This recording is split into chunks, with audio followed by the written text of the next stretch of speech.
Hello, I'm Katie Wilson and you're watching AnewZ. Let's take a look at today's top stories.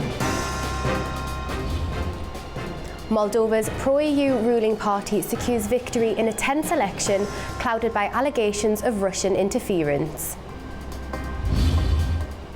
We have to negotiate, said President Trump as he and Netanyahu prepare to meet amid mounting pressure to end the war in Gaza.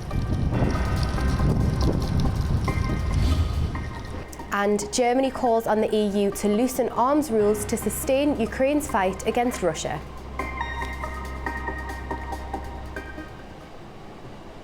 First, we go to Moldova. The country's Central Election Commission has announced the final result of the parliamentary elections, with President Maia Sandu's Party of Action and Solidarity securing 50.2% of the vote. Voter turnout stood at 52%. The Patriotic Bloc came second with 24.2%, followed by the Alternative Bloc with 8%. Now, the election in Moldova has been marred with controversy. Following the pro-EU party's victory, the Kremlin has cited instances of voter suppression, while the winning candidate has accused Russia of interfering in the vote. Well, President Sandu is reacting to her party's win in the elections, framing it as a victory for the country, not just her party. She emphasises Moldova shows strong commitment to EU integration despite Russian pressure and calls for national unity, stability and continued support for democracy and European alignment. Rezultatul votului nu este victoria unui partid sau The result of the vote is not the victory of a party or voters. It is the victory of the country. And we must use this victory for the good of all citizens, regardless of who they voted for. Moldova is our home for all of us, and we all want the same thing. Let us live in peace, in freedom, and ensure a good future for our children here at home, safely. The shortest path to these goals is the European path. Yesterday's vote is a strong mandate for the process of Moldova's accession to the European Union. US President Donald Trump will meet Israeli Prime Minister Benjamin Netanyahu at the White House. Their meeting comes amid global calls for a ceasefire in Gaza as Israel faces growing international isolation.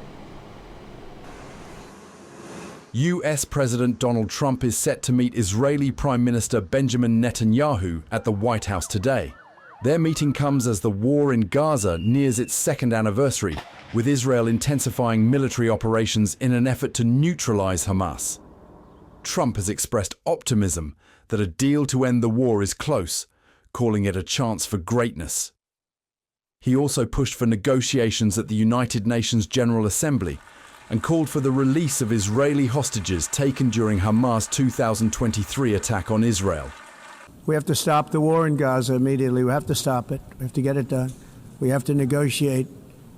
Immediately have to negotiate peace. We got to get the hostages back. We want all 20 back. We don't want 2 and 4. Netanyahu, who also spoke at the General Assembly, vowed to finish the fight against Hamas. We're not done yet. The final elements, the final remnants of Hamas are holed up in Gaza City. They vow to repeat the atrocities of October 7th again and again and again, no matter how diminished their forces. That is why Israel must finish the job. That is why we want to do so as fast as possible. The meeting is expected to include Trump presenting a 21-point plan to end the fighting. The plan reportedly calls for the immediate release of the remaining Israeli hostages in exchange for hundreds of Palestinian prisoners, as well as the withdrawal of the Israeli army from the coastal strip. A White House official has said that any deal would also require Hamas's agreement, which has not yet been formally given. This will be Netanyahu's 4th visit since Trump returned to office in January, as the Prime Minister seeks to strengthen his country's most important alliance amid growing international isolation. Now, the two leaders are set to meet in the next few hours, so stay with us because at 9:15 tonight we'll bring you an AnewZ special as Donald Trump and Benjamin Netanyahu take centre stage. We'll have the full highlights, expert reaction and in-depth analysis. Now, staying in the United States, at least 4 people have been killed following a shooting at a church in Michigan. Authorities say the suspect who was shot dead by officers is a former US Marine. At least 4 people have been killed and 8 others wounded in a shooting at the Church of Jesus Christ of Latter-day Saints in Michigan on Sunday. Authorities say the gunman was later killed in a gunfire exchange with police after setting the place ablaze. During this incident, what we know right now is that a 40-year-old suspect from Burton, he's a male, he drove his vehicle through the front doors of the church. He then exited his vehicle, firing several rounds at individuals within the church. 10 gunshot victims have been transported to local hospitals at this time, including one who has been deceased. Officers who were trained immediately responded to the area.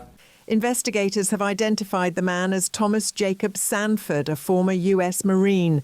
He is believed to have acted alone. Authorities say up to 7 people are unaccounted for following a search inside the church. Residents have expressed fear and concern for their safety. I know there had been some church shootings recently in the news, but the fact that my hands are shaking, it's 10 minutes down the road from where I live, my home. That's insane. I don't know what the hell is going on. The incident has sparked debates on social media as people try to determine whether the suspect is a Democrat or a Republican.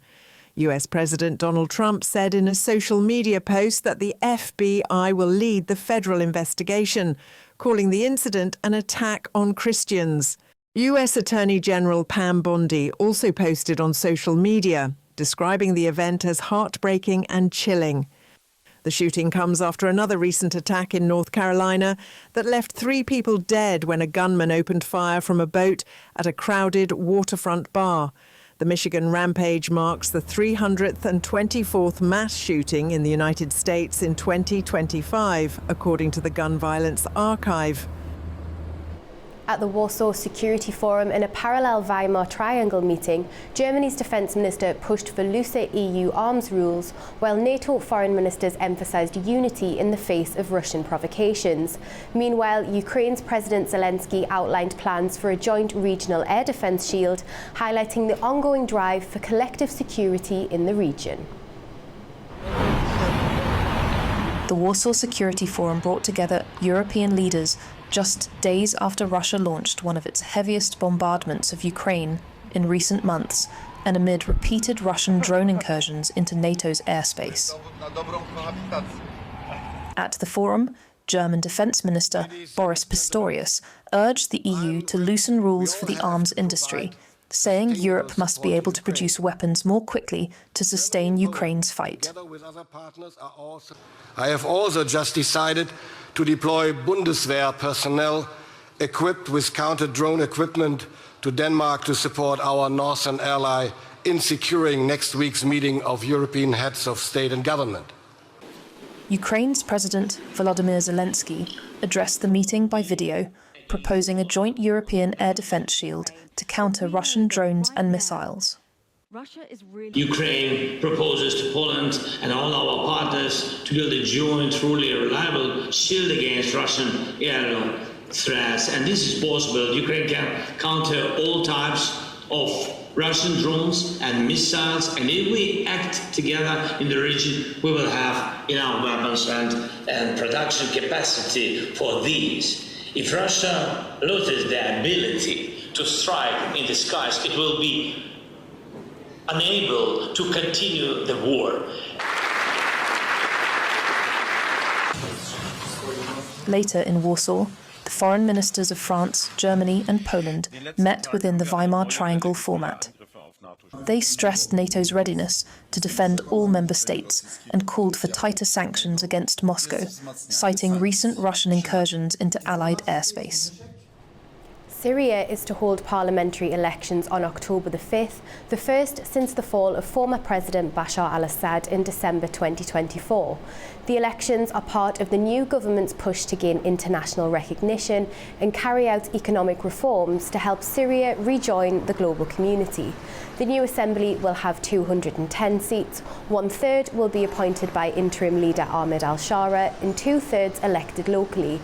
Syria's parliamentary elections, originally set for mid-September, have been delayed owing to security concerns in some areas. الذي عودنا دائما على استهداف استقرارنا وخلق الفتن بيننا منذ إسقاط النظام. A SpaceX Falcon 9 rocket successfully lifted off from California's Vandenberg Space Force Base, carrying a new batch of Starlight satellites into orbit. SpaceX launched 24 Starlink satellites into orbit on the 25th of September, using a Falcon 9 rocket from California's Vandenberg base. SpaceX has launched 122 Falcon 9 missions in 2025, over 70% aimed at growing the Starlink network. Starlink suffered its biggest outage in July 2025, when a software failure cut service worldwide for 2.5 hours, disrupting users in over 140 countries. Starlink, run by Musk's SpaceX, provides internet via low Earth orbit satellites for remote and conflict zones. SpaceX plans another Starlink launch on the 1st of October 2025 from Cape Canaveral in Florida.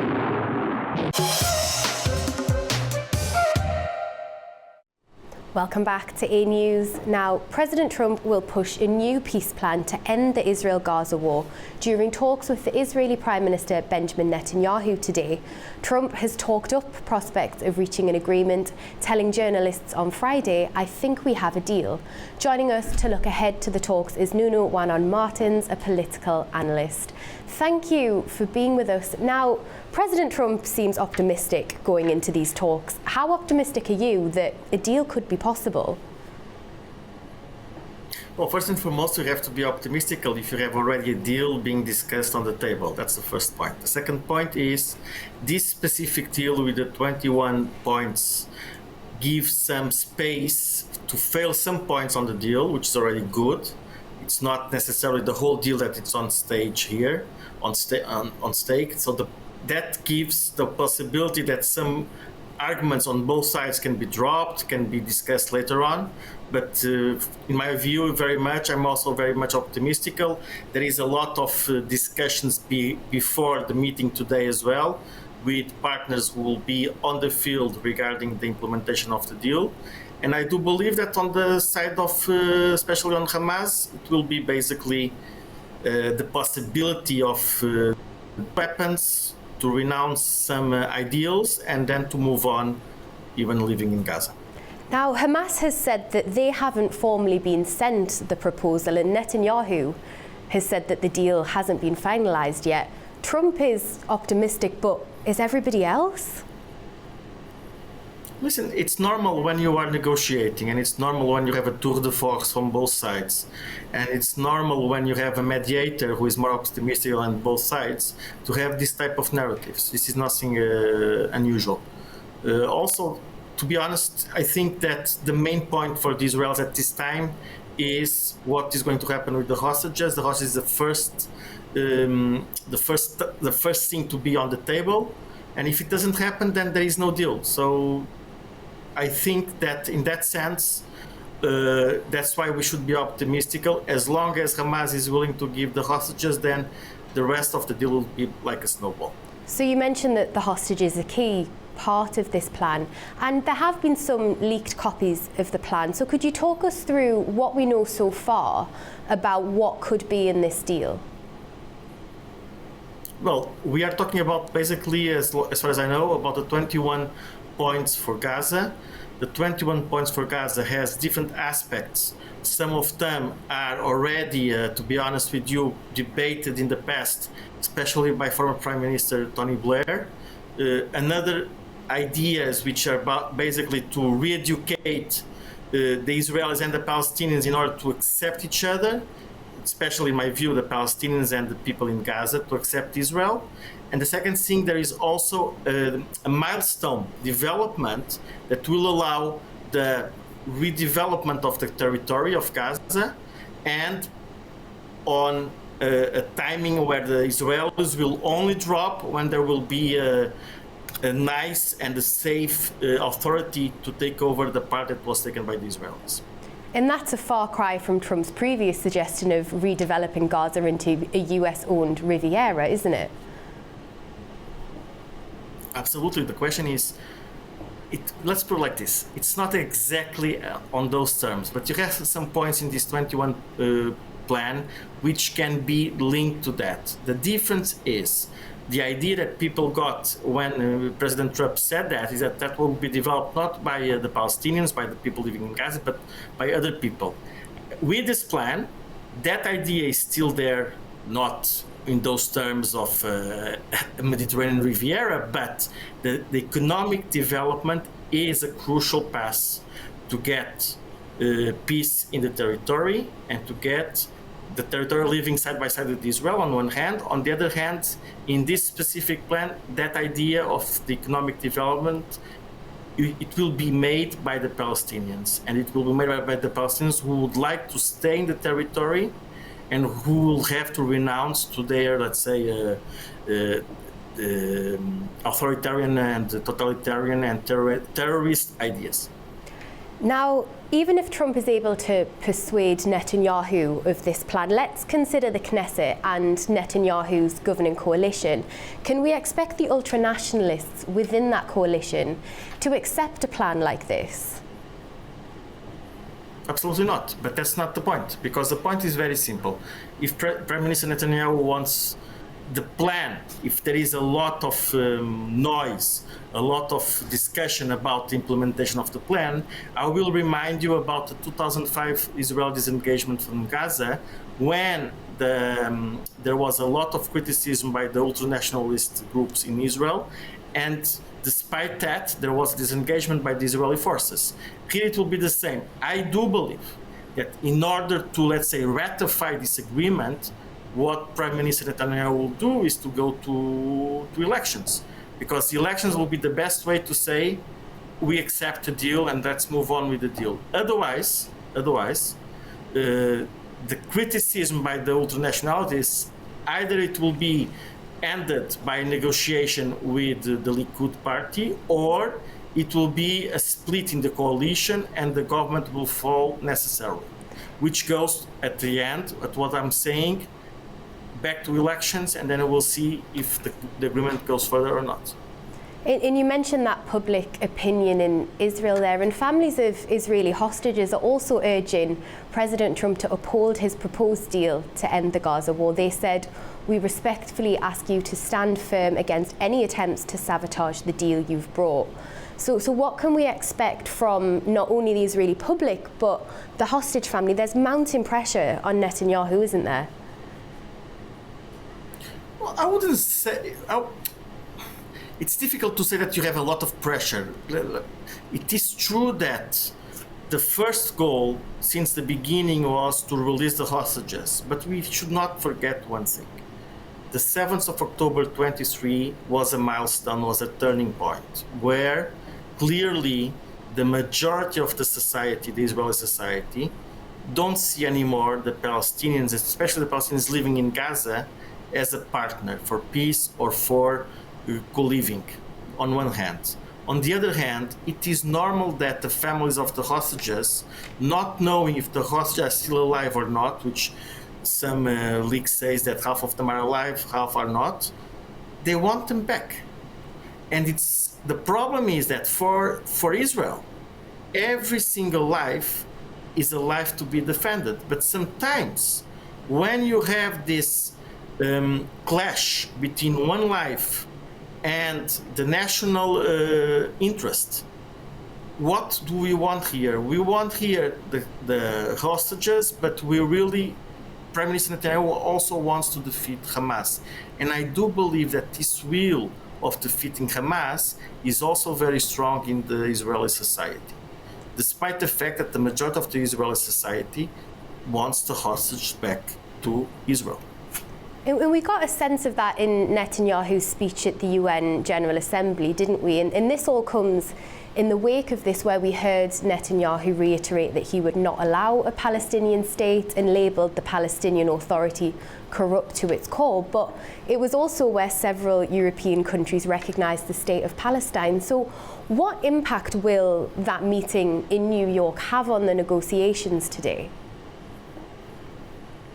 I don't think it will have any impact at all, because the fact is that the discussions between Prime Minister Netanyahu and President Trump are between themselves and between the administration, the special envoy, between the Israelis. So you don't think if there that is a change in opinion of European countries will have any kind of impact on Washington?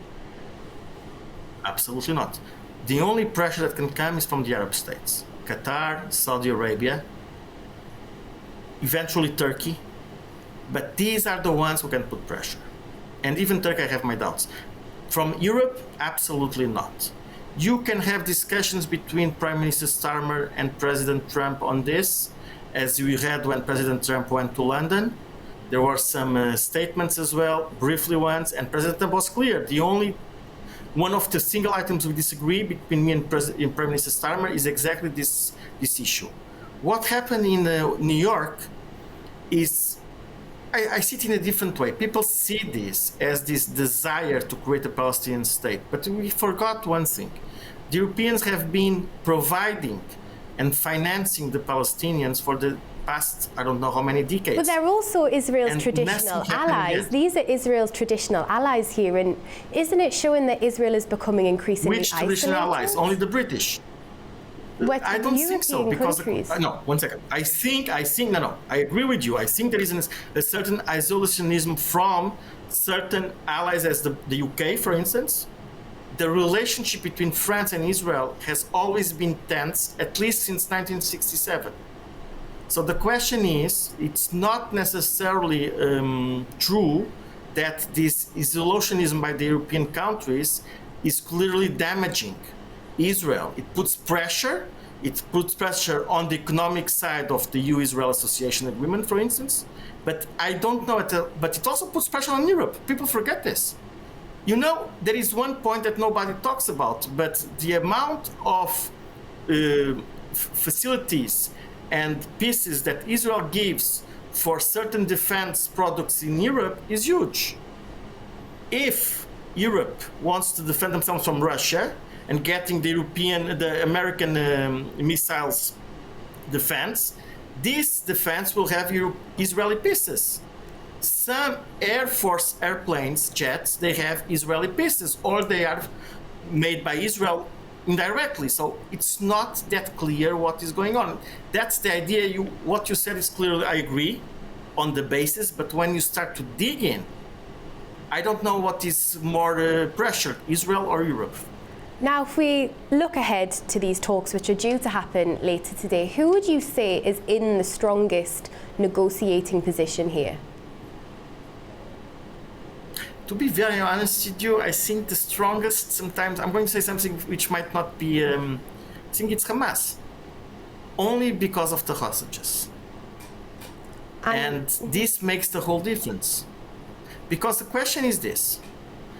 If you really wanted, if the hostages were not a playmaker in these negotiations, then Israel could have done, despite the asymmetric battle that we have here in Gaza, despite the conditions, could have done, and despite the criticism by the international community, could have done so many things to destroy Hamas, and they are trying to avoid that.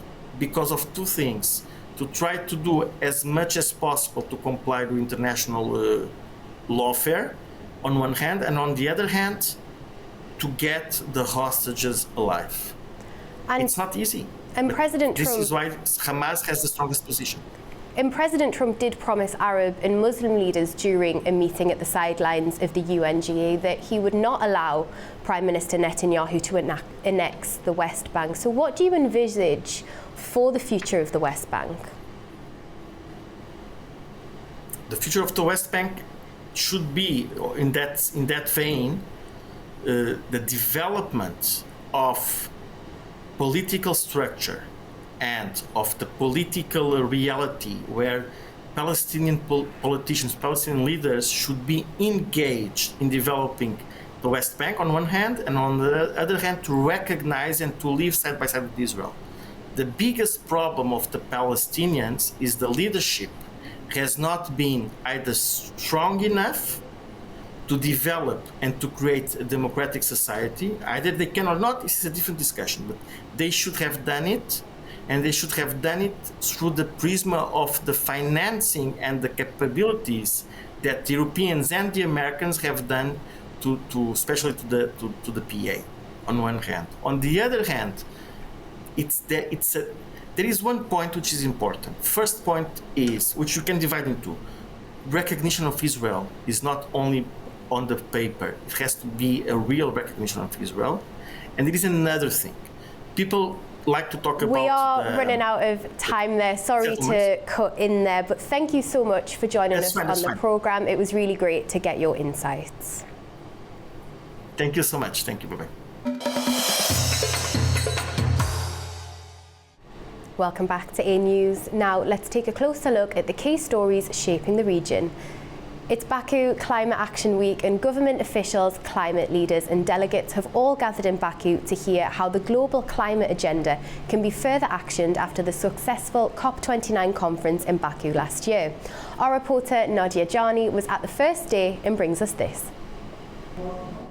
It's an end to the first day, and there has been a lot to chew on. Those here had the privilege to listen to key leaders talk about a range of topics. The sessions focused on the global climate agenda, green initiatives, mobilising investments and private and public partnerships. Guest speakers highlighted sustainability, technology and green skills ecosystem, while also reflecting on the achievements and progress that came out of COP29, stating that all countries need to be proactive in achieving the climate agenda goals. Tomorrow, there will be focus workshops that will delve deeper into the many different climate projects, one being sustainable fashion, which will be followed by a live fashion show. I was also able to get an interview with the former UN President, Maria Fernanda Espinosa, who spoke about the drastic impact of climate change on women and girls, and the United Nations' relevance with the world experiencing an increase in conflict. We have been struggling for years to say we need more money for adaptation. And what we have is still more money for decarbonizing and for the mitigation agenda, and less money for adaptation. So that is absolutely urgent. Building resilience, looking at the most vulnerable population. For example, of the million of individuals, of humans that are forced to migrate because of climate crisis, the majority of them are women and girls. How much is that we are investing in women? If you talk about climate and impacts in health, we see again women and girls paying the highest price on this. So for the countries that are more vulnerable, that are developing countries, most of them, the issue of adaptation, resilience building, conservation of basic services and ecosystems is vital. And that depends very much also on the responsibilities of the big emitters. The Organisation of Turkic States closely monitors regional and global shifts in international relations in order to adapt to them. Prior to the main summit in October, advisory bodies met in Baku and once again emphasised the need for strategic unity.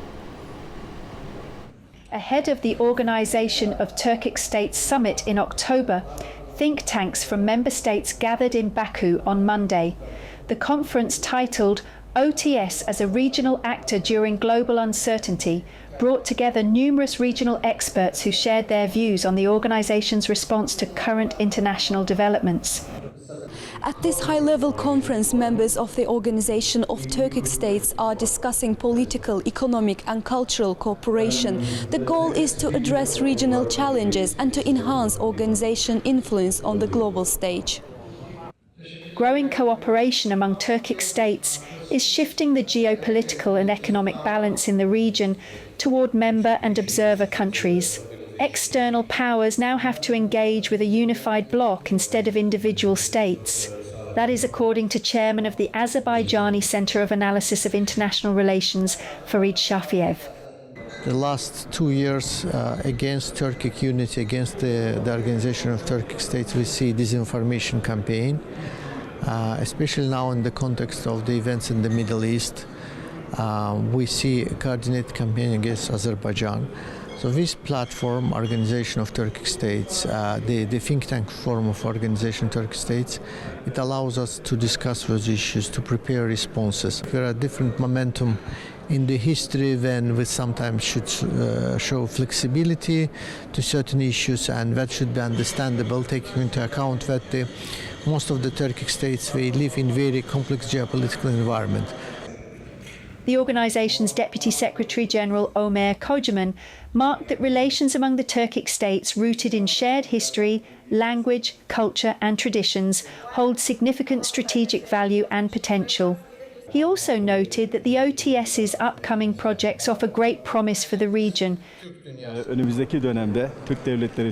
the period ahead, the OTS has significant programs and projects outlined in its roadmap. Under the organization's 2022 to 2026 strategy, we are implementing key initiatives in areas such as the economy and transportation.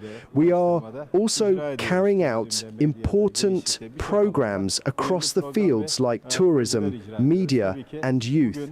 We are now also encountering new projects, ideas and perspectives. This plays a vital role in renewing ourselves and adapting to the changing conditions of the world. During the panel discussions, speakers also highlighted the positive developments in the region driven by the normalisation process between Azerbaijan and Armenia. In particular, they emphasised that these peace negotiations could stimulate the development of transport and energy links across the region. The growing significance of the Zangezur corridor was also noted, with this route being viewed as a common corridor that contributes to peace and stability among the Turkic states.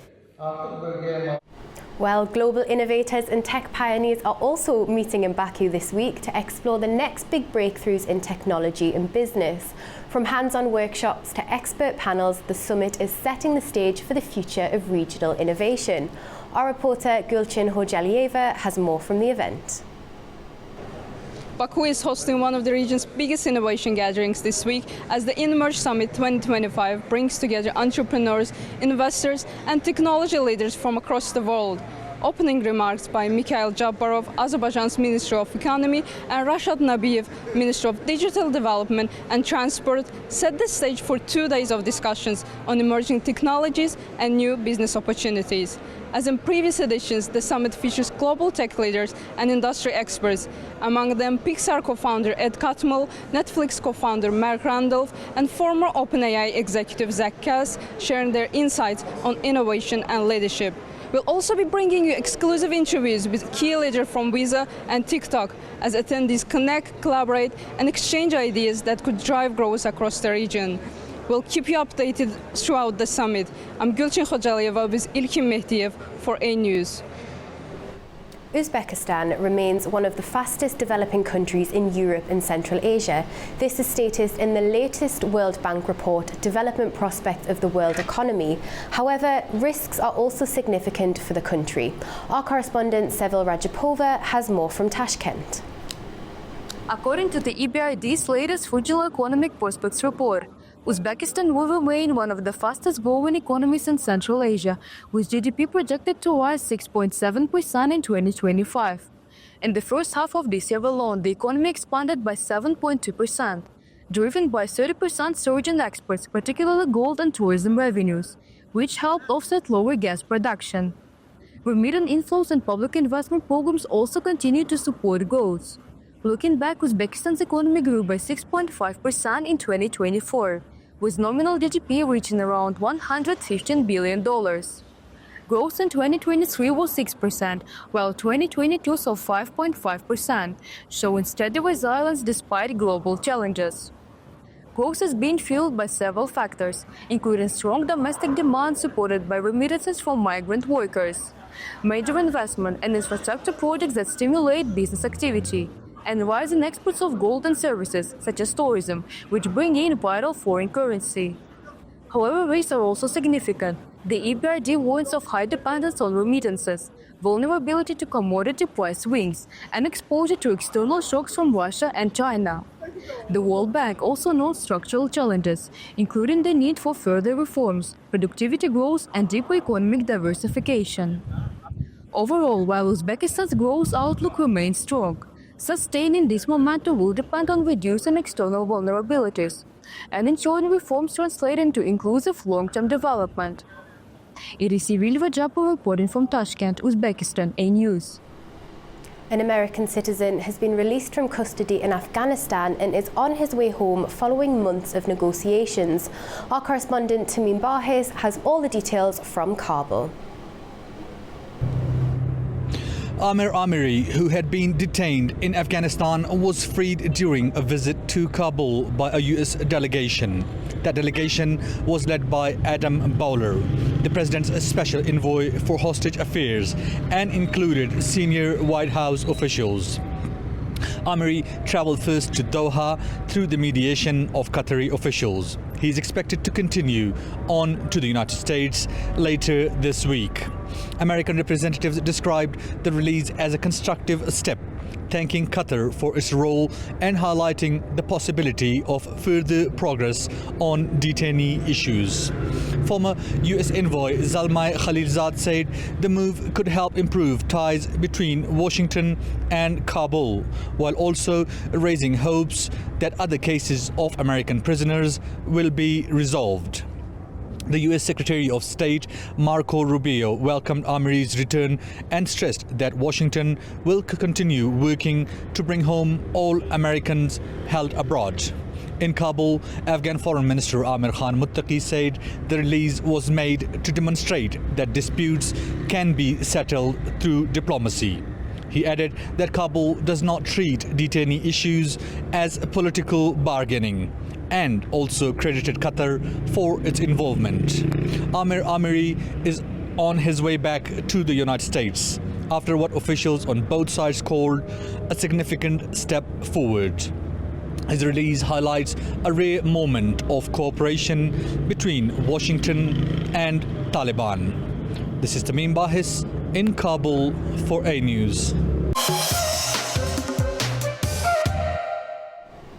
Welcome back to AnewZ. Now, widespread UN sanctions against Iran have come back into force for the first time in a decade, prompting anger from Tehran after last-ditch nuclear talks with Western powers failed to produce a breakthrough. European and US diplomats stressed immediately after the resumption of sanctions that diplomacy was not over. Joining us to unpack all of this is independent international political analyst Lamiz Sheed. Thank you for being with us. Now, could you talk us through the economic and the diplomatic fallout since these sanctions have been reimposed? Yeah, it was another big shock for the Iranians, I think, economy first, because I think since few weeks we are witnessing a high rate of inflation and truly the currency are losing its value. The money has almost 1 million something towards the American dollar. So yes, in the economy it left immediately a shadow immediately, directly. We see it all. People in Iran, the average person feels so strongly now. Iran was preparing for such scenario, but still diplomatically and economically it was such a big shock, I think, and we will see how it will react after. Now, Tehran has responded to this and has called the move legally baseless and unjustifiable. What do you make of that response from the Iranians? You know, the Iranian considered this act as illegal, and the Iranian parliament had, now they will gather and they might some procedures. One of it might escalate things, I think, more than solve the problem. One scenario to be going out of the proliferation treaty, and I think this might really give somehow a green light for the Israeli and the American to hit. I'm not sure, I mean, they will go for such a scenario, but in case it happens, they might aggravate things. Another scenario that the Iranian might also consider a retaliation, but still I believe, and they believe also, that it will not give them very good results. It's not on the table for the moment. Other acts like some destabilizing acts in the region, in the Gulf, closing the Hormuz, and I mean, all this are on the table. Now, as you mentioned, this does come after that US and Israeli bombing of nuclear facilities in June, which was partially intended to reverse some of Iran's nuclear progress. What impact has that had on the souring of relations between Iran and the West? Of course, this broke the trust completely between Iran and the West. What happened was some kind of aggression. It was not under international law, and I think the Iranians have all the right to distrust at least, let's say, the American party when it comes to diplomacy or negotiation.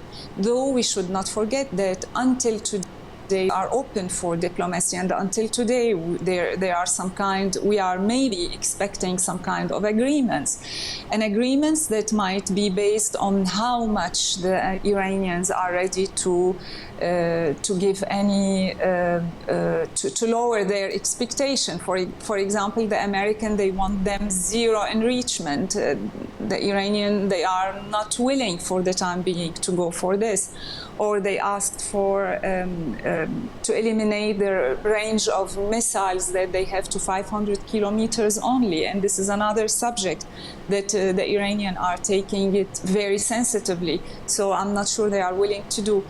I believe the diplomacy is still in the now, and I hope we will find a way to arrange some agreement. But within that, Iran isn't complying with the nuclear watchdog, and it suspended inspections of its nuclear facilities, which is a legal obligation under the terms of the 2015 deal. How surprised can Tehran really be that these sanctions have come into force when they're not complying with the terms of the 2015 deal? You know, we are in front of 2 points of view. There is the sovereignty of a country that is already in the Treaty of Proliferation. There is its right to develop its own program, civil program. And there are other also point of view that believes that no other country is under any conditions to improve its capacity, nuclear capacities. So, of course, we are here. We could say that, yes, now Iran has used the bargaining chip of very harsh or strong enrichment as to cut edges, you know, because I think she used the enrichment, or the Iranian used the enrichment as a card to negotiate with the European and with the American, as a card of enforcing its position. I'm not sure that any, for the time being, I'm not sure that they have any program really to have a nuclear weapon, as their president announced in the UN, as their supreme leader also said that in their religion it's not, it's considered as forbidden even. But still there is some lost trust between two parties, that one of them feels so threatened and lost the trust in the other party. So we are, I think, nothing however, will take us away Western of powers where we are today, and the international nuclear watchdog, they say they're not convinced by Iran's insistence that its nuclear program has purely peaceful purposes. So where does that leave the diplomatic negotiations? Yeah, this is very contradictory. I think yes, we are in front of, in short time, decisions are being displaced in front of the Iranians, and UN binding sanctions are there now. It's not only the American or Western sanctions, so I think more and more countries will put more pressure on Iran. Yes, I think this will lead us somewhere, either to find some kind of deals under both parties who are pressured, I think, and pressured heavily, but also it could lead us to a bigger war in the Middle East that we don't need for the time being. We are observing carefully and hope things will fall in its place very soon in the coming days. In European allies that remain party to the deal still hope that negotiations will lead a cooling of tensions. How optimistic are you that that could happen?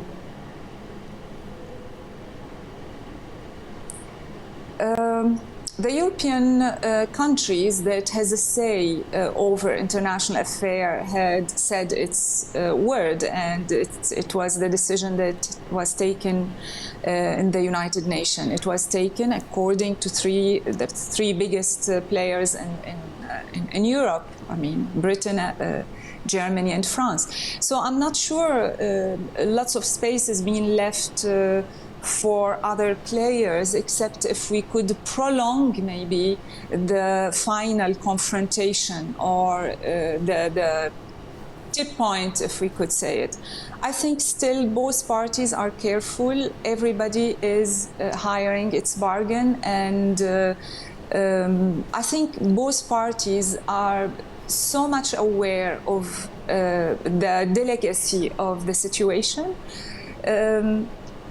Iran is risking its future, and I think the Western camp, and especially Israel, will not leave this chance aside. It's one of its best chances to ensure that the plans they wanted for the Middle East is being installed, even regarding Iran. Now, before we finish, I want to touch upon the human impact of this. How will the sanctions on Iran affect the daily lives of ordinary people?